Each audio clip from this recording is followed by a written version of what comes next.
नमस्कार, स्वागत है आपका हमारे खास प्रोग्राम में और मैं हूं पूनम शर्मा।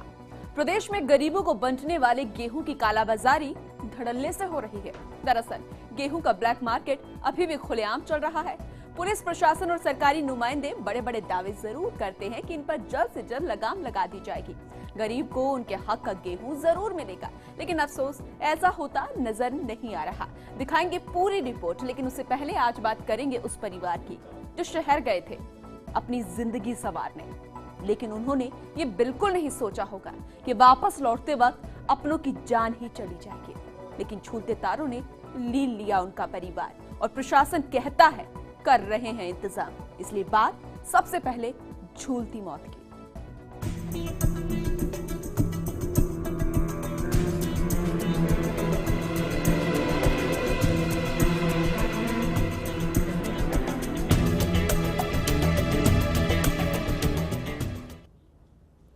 पूरे प्रदेश में कई जिले, कई गांव और कई इलाके ऐसे हैं जहां सबसे बड़ी समस्या बनी हुई है सिर पर झूलती तारों की। दरअसल इन झूलती तारों के पीछे छिपी है मंडराती मौत, जिसकी तरफ ना विद्युत विभाग ध्यान दे रहा है, ना प्रशासन ध्यान दे रहा है और ना ही सरकार। और इसे बेरुखी और लापरवाही की वजह से हादसे पर हादसे हो रहे हैं और कई परिवार तबाह हो रहे हैं। लेकिन इन मौतों का जिम्मेदार आखिर कौन है, इसका जवाब भी किसी के पास नहीं है। और ये प्रदेश की बहुत बड़ी हकीकत भी है। अलवर जिले में भी झूलती तारों से एक बार फिर एक हादसा सामने आया है, जिसने फिर ली है 4 लोगों की जान। जरा ये रिपोर्ट देखिए। जून 2015 के शुक्रवार के उस काले दिन की बात करें जो शायद टोंक का, सांस और टोंक जिला ही नहीं पूरा प्रदेश भूल ही नहीं सकता, जिसकी गूंज दिल्ली तक भी सुनाई दी थी। उस काले दिन में बिजली कंपनी की लापरवाही से झूलते तारों ने शादी की खुशियों को मातम में बदल दिया था। बारात की बस में आए करंट ने दूल्हे के दादा, बहन, भांजी समेत 16 जिंदगियां छीन ली थी। 35 बाराती झुलस गए थे। करंट दौड़ते ही बस में चीख पुकार मच गई। सांस के लोग मौके पर पहुंचे। करंट के चलते बस के पास नहीं फटक पाए। करंट से बस के टायर तक जल गए थे। फिर बहुत बड़ा फॉल्ट हुआ जिससे बिजली गुल हो गई। ग्रामीणों ने बारातियों को बस से निकाला। तब तक चालक समेत सवार सभी 50 बाराती झुलस चुके थे। वहीं पीएम नरेंद्र मोदी और कांग्रेस अध्यक्ष सोनिया गांधी ने मृतकों की आत्मा की शांति और परिजनों को दुख सहने की शक्ति देने की प्रार्थना की थी। वहीं प्रदेश के मुखिया वसुंधरा राजे ने कहा था कि मामले की उच्च स्तरीय जांच करवाई जाएगी। हादसे के दोषियों को कतई बख्शा नहीं जाएगा। लेकिन अलवर से आई फिर एक खबर ने तमाम सवाल खड़े कर दिए हैं, जहां फिर ऐसे ही हादसे ने कई जिंदगियां लीन ली है और फिर विद्युत विभाग के उन दावों की भी पोल खोल कर रखती है। अलवर सरिस्का जंगल में स्थित बैरावास गांव की बंजारों की ढानी के पास 11,000 केवी के करंट से 3 महिलाओं सहित 4 लोगों की मौत हो गई है। इस हादसे में 4 बच्चों सहित 8 लोग गंभीर रूप से झुलसे हैं। घायल मृतक बंजारा जाति के हैं। ये सभी लोग पशुओं के साथ ट्रक में बैठकर जयपुर से गांव लौट रहे थे। जयपुर में गए तो कमाने के लिए गए थे, लेकिन हादसा हो गया।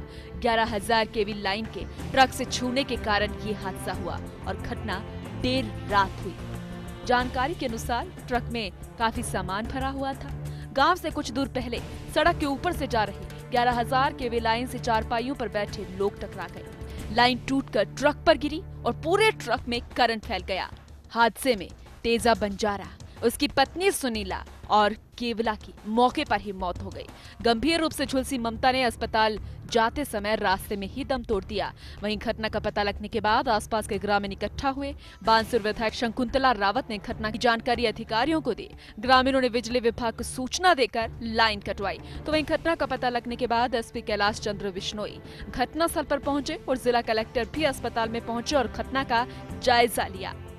एक हादसे की सूचना मिली जिसमें एक गाड़ी में ये लोग बंजारे जो हैं बैरावास के जा रहे थे और इन्होंने गाड़ी के ऊपर चारपाई लोहे की इस तरह से लगा रखी थी कि संभवतः वो चारपाई जो हाई टेंशन वायर ऊपर से जा रहा था उससे छू गई और उससे वो वायर टूट गया और नीचे गिर गया। तो 4 लोगों की इसमें मृत्यु होने की अभी तक सूचना है और कुछ लोग इंजर्ड हुए जिनको यहाँ सुनील नर्सिंग होम में भर्ती कराया गया है। ये सारे खतरे से बाहर हैं लग रहे हैं और थाना गाजी में कुछ लोग हैं बट वो उनकी भी ऐसी कोई हालत खतरे से बाहर है। हालांकि घायल अन्य लोगों को पहले नर्सिंग होम में भर्ती कराया गया था। उसके बाद घायलों को निजी अस्पताल में भर्ती करा दिया गया, जहां उनकी हालत स्थिर बताई जा रही है। लेकिन पूरे मामले को देखकर अब क्या कहें और किससे सवाल करें? इस घायल महिला को ही देख लीजिए, जो प्रशासन से अपने बेटे की जिंदगी की गुहार लगा रही है, हाथ जोड़ रही है। 2 वक्त की रोजी रोटी का जुगाड़ करने के लिए गए इस परिवार को शायद ये नहीं पता था कि उनके साथ इस तरह का हादसा हो जाएगा। लेकिन अब ये लोग अपनों को खोने के बाद आखिर क्या करें, ये सोच पाना भी इनके लिए बेहद मुश्किल हो गया है।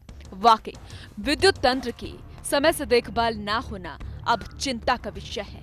ऐसा नहीं है कि अलवर में इस तरह का मामला पहली बार सामने आया है, पहले भी इस तरह के कई मामले सामने आ चुके हैं। लेकिन अब इस दुखांतिका से कई सवाल उठ रहे हैं। विद्युत पोल लगाने से लाइन खींचने तक के काम आखिर किसके भरोसे हैं? काम का दबाव कहे या लापरवाही, कार्यों की मॉनिटरिंग नहीं हो रही। ग्रामीण इलाकों में तो स्थिति कितनी खराब है, इस घटना से अंदाजा लगाया जा सकता है। लाइन प्रोटेक्शन सिस्टम अब राम भरोसे हो चला है और झूलती मौतें हैं। अलवर से संवाददाता राजेंद्र के साथ पूनम शर्मा, फर्स्ट इंडिया। अलवर जिले में विद्युत लाइनों से पिछले 1 साल में हुई अलग अलग घटनाओं में 34 लोगों की मौत हो चुकी है। विद्युत लाइनों के ढीले तारों से दुर्घटनाएं जारी हैं, जबकि जिला कलेक्टर भी विद्युत निगम के अधिकारियों को कई बार ढीले तारों को और पुरानी लाइनों को दुरुस्त करने के निर्देश भी दे चुका है। विद्युत निगम के अनुसार अप्रैल 2015 से मार्च 2016 तक विद्युत लाइनों के करंट से 34 की मौत हो चुकी है। इसके अलावा 10 जने शारीरिक रूप से असक्षम हो गए हैं। करंट से 49 पशु भी शिकार हुए हैं। निगम के अधिकारियों ने इन हादसों के लिए दोषी कर्मचारियों अधिकारियों पर कारगर कार्रवाई तक नहीं की। चलिए ग्राफिक्स के जरिए आपको अलवर में पिछले दिनों हुए प्रमुख हादसे बताते हैं।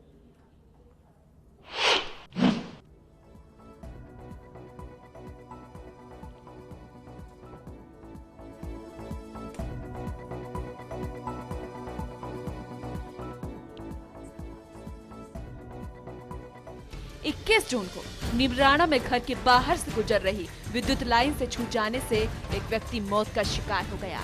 5 मई को हाजीपुर गांव के निकट कीरो की ढानी में हाई टेंशन लाइन से पूरे गांव में करंट आ गया, जिसमें एक युवक और उसकी बहन सहित 2 जनों की मौत हो गई। 25 मई को देसूला में हाई टेंशन लाइन टूटने से 6 वर्षीय बालिका की मौत हो गई थी। Bureau report, first India. पूरे मामले पर और ज्यादा जानकारी के लिए हमारे संवाददाता राजेंद्र जुड़ गए हैं, उनका रुख करते हैं। राजेंद्र, सबसे पहले घायलों की हालत जानना चाहेंगे और अब तक उनकी सुध लेने के लिए कौन कौन पहुंचा है? जी, जो घायलों का एक निजी अस्पताल में इलाज चल रहा है और उनकी जो स्थिति है वो ठीक बताई जा रही है। जिला कलेक्टर, पुलिस अधीक्षक सहित आला पुलिस अधिकारी और बिजली विभाग के अधिकारी सहित कई जनप्रतिनिधि भी उनके हालचाल पूछने के लिए पहुंचे। जहां तक बात की जाए तो मुआवजे की घोषणा कर दी गई है बिजली विभाग के द्वारा। प्रत्येक मृतक को 2.5 लाख रुपए और जिला कलेक्टर की ओर से मुख्यमंत्री सहायता कोष की तरफ से 50,000 रुपए की सहायता दी जाएगी। तो मुआवजे की घोषणा उन घायलों के लिए कर दी गई, मृतकों के लिए कर दी गई, लेकिन क्या झूलते तारों की मरम्मत के लिए कोई यहाँ पर प्रयास करने की बात की गई, कोई इंतजाम करने की बात कही गई?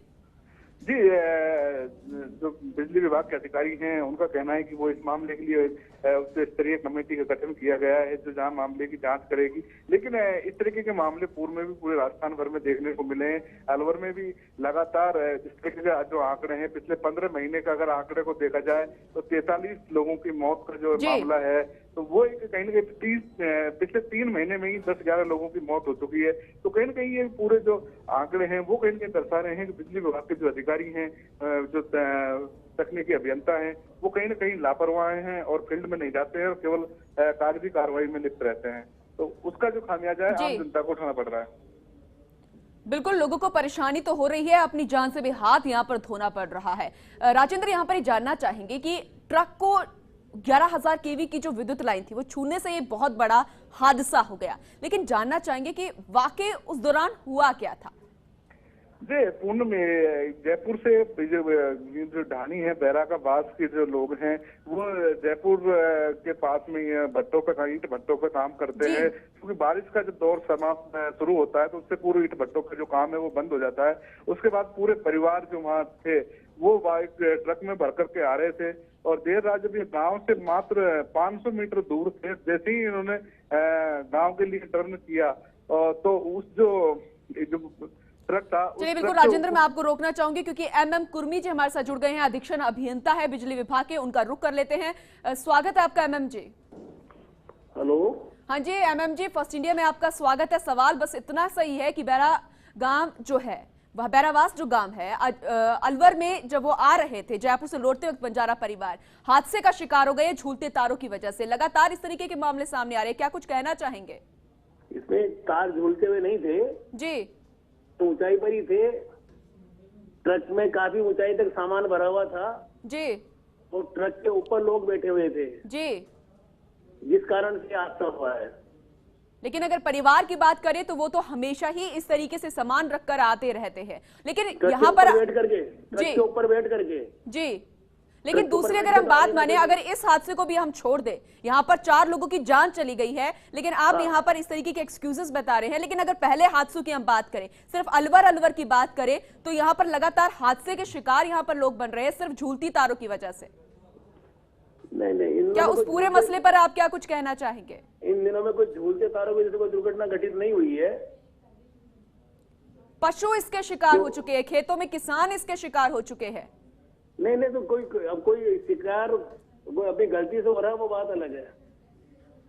अगर नीचे कोई इंसान खड़ा है जमीन पर, अगर झूलता तार ऊपर है, तो वो किस तरीके से गलती इंसान की हो सकती है, ये समझना चाहेंगे आपसे। ना, इसमें जैसे कोई एक बार घटना घटी तो ये चालू लाइन पे कोई आदमी अवैध रूप से चढ़ गया जी, तो उसमें तो गलती उसी की मानी जाएगी। कोई लाइन आपके अनुसार कोई भी तार वहां पर झूल नहीं रहा, ढीला नहीं? नहीं, मैं नहीं कर रहा। लगातार मॉनिटरिंग हो रही है।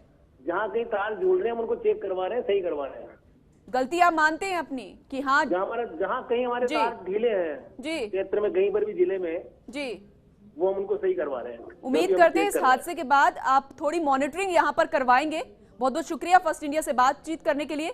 शकुंतला रावत जी हमारे से जुड़ी हैं, बानसूर से विधायक हैं, उनका रुख करते हैं। शकुंतला जी, स्वागत है आपका फर्स्ट इंडिया में। नमस्कार जी। हाँ जी, आपने सुना अभी अध्यक्ष जो अभियंता थे विद्युत विभाग के, उनका क्या कुछ कहना था। गलती वो यहाँ पर फिलहाल मान नहीं रहे हैं, लेकिन आपसे जानना चाहते हैं पूरे हादसे के बाद आप क्या कुछ कहना चाहेंगे? ऐसा है, जैसा कह रहे हैं कि भाई तार नहीं झूल रहा था जी, आप वहाँ अगर आके देखें, अभी इसी वक्त मैं वहीं से आ रही हूँ और रोजाना जहाँ भी मैं जाती हूँ तो एईएन को, जेईएन को और यहाँ तक एसपी साहब को भी सूचित करती हूँ कि भाई फला जगह इस तरीके से तार लूज है और उन्हें टाइट किया जाए, अन्यथा कोई दुर्घटना हो जाएगी जी। और अभी जिस जगह ये घटना हुई है उसी जगह पर जो कनेक्शन दिए हुए हैं लोगों को, घरेलू कनेक्शन, हाँ जी, उनके डिमांड नोटिस उन्होंने पूरे जमा कराए, लेकिन फिर भी अगर कोई है वहाँ इस वक्त भी जाकर के अगर ऊंचा हाथ करे तो उस लाइन को टच कर सकता है। पेड़ों के तारों को टाक रखा है और आगे फिर वो घरों में कनेक्शन जा रहा है। तो इस तरीके से झूलते हुए तार है। इसी ढाणी में पिछले महीने एक गाय, उसकी भंवरा जो भंवर सिंह बंजारा है, उसकी गाय मर गई थी। 2 कुत्ते खेत में बंधे हुए थे, लाइन टूटने के कारण ही मरे थे जी। और अभी चूड़ा पंचायत में 2 ऊंटों के लाइन टच हो गई थी, तो अब वो कहेंगे साहब ऊंट की गर्दन तो ऊंची है, तार तो इतने, अब इसका तो क्या जवाब दे सकता है? कुल मिलाकर यही समझा जाए कि जो एमएम कुर्मी जी हैं, यही अनुरोध है जी कि अभी भी आगे कोई ऐसा हादसा नहीं हो। आगे उसी जो गांव है बैरावास, उसी में सामने वाला जो गांव है, दोनों गांव में लाइन अभी भी नीचे जो लटकी हुई है उसे सही कर दे। मेरा आपके माध्यम से यही अनुरोध है।